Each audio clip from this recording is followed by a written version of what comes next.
अहम खबर है शिमाली वजीरिस्तान से, जहां पर घड़ियोम में दहशत गर्दों की जानिब से हमला किया गया। सिक्योरिटी फोर्सेज ने हमले का फौरी जवाब दिया और फायरिंग के शदीद तबादले में सिपाही मोहम्मद आमिर इकबाल शहीद हो गया।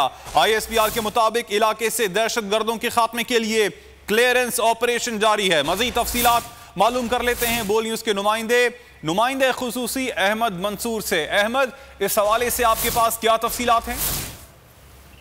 देखिए, कुछ दिनों से, कुछ अरसे से ये जो दहशतगर्दी की कार्रवाइयां हैं, दहशतगर्द सरगर्म हुए हैं और खासतौर पर वजीरिस्तान में सिक्योरिटी फोर्सेज को निशाना बनाने के कई वाकयात सामने आए हैं। ये एक शुमाली वजीरिस्तान में वाकया सामने आया है। ISPR ने बताया है घड़ियोम का इलाका है शुमाली वजीरिस्तान का, जहाँ पर सिक्योरिटी फोर्सेज पर हमला किया दहशतगर्दों ने और इस हमले का फौरी जवाब दिया, जिसके नतीजे में शदीद फायरिंग का तबादला हुआ और इसी दौरान सिपाही मोहम्मद आमिर इकबाल 30 साल उनकी उम्र है, उन्होंने जामे शहादत नोश किया है और दहशत गर्दों के खात्मे के लिए क्लियरेंस ऑपरेशन जो है वो जारी है।